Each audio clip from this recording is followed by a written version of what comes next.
Hi everybody, I'm Bill Whittle, and this is the Firewall.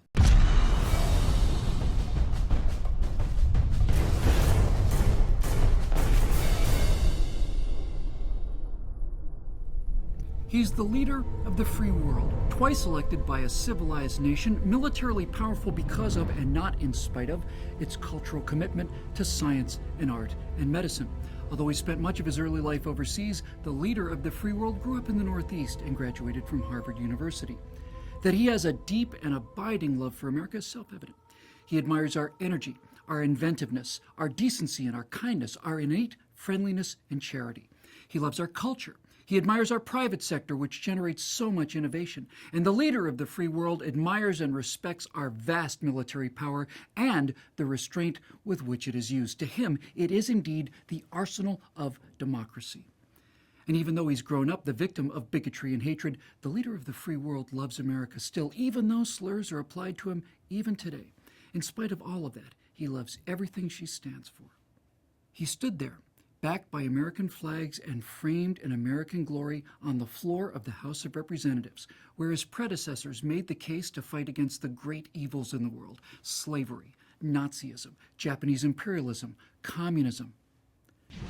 There he stood, the leader of the free world, a thoughtful, serious man making a thoughtful, serious case to the world's greatest deliberative body. The leader of the free world spoke frankly of the need to confront today, as we have confronted in the past, this latest threat to freedom and science and medicine and art and the basic human rights not only of women and homosexuals, but of everyone to live their own lives as they see fit. He spoke against the clear and present danger posed by Islamic savages, motivated by religious hatred, implacable in their desire to see the world burn, and especially about the threat posed by the state of Iran, which is working feverishly night and day to see those fires burn not at hundreds, but rather at thousands of degrees. The President of the United States declined to attend this speech by the leader of the free world because the President of the United States has called the leader of the free world chicken shit. Well, one of them is, anyway. Which one, I wonder? You know, sometimes the internet has a wisdom all its own. Taking a snapshot of both of these men in their youth, someone wrote, "Obama smoked ganja, Netanyahu smoked terrorists." Because just a casual read of Dreams from My Father and knowing a little bit about how it was written show the President of the United States of America to have been a lazy, boastful, vain, disrespectful, sullen, pot-smoking narcissist who played basketball at the most exclusive private school in Hawaii, got high kicking back on the beach, and repeatedly blew off his book deadline after having spent the huge advance money.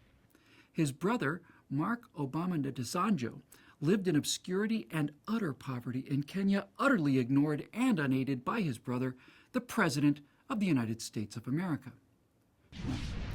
Bibi Netanyahu was described by his teachers as courteous, polite, helpful, responsible, punctual, friendly, disciplined, cheerful, brave, active, and obedient. After growing up in Pennsylvania, the leader of the free world returned to Israel, joined the IDF as a Special Forces commando, and was part of the team that rescued the hostages aboard Sabina Flight 571, during which he was shot in the shoulder.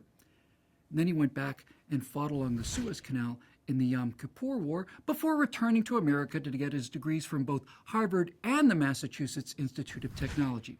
His brother, Yonatan Netanyahu, was the only Israeli commando killed during the rescue of 100 Israeli hostages in the raid on Entebbe, which coincidentally occurred on America's bicentennial, the 4th of July, 1976. The leader of the free world, you know, the chicken shit one, rescues his people when they're held hostage, personally rescues them, and then stands arm in arm with world leaders against the endless, savage Islamic murders of Jews and all civilized people. The President of the United States goes golfing while hostages are being murdered, personally goes golfing, and will not so much say the words Islamic, terrorist, or Jews, as our time for chicken shit posturing and preening runs out as fast as the nuclear centrifuges spinning in Iran. Please subscribe to our YouTube channel and be sure to visit us at truthrevolt.org. And to keep these messages coming, please consider making a donation by clicking here.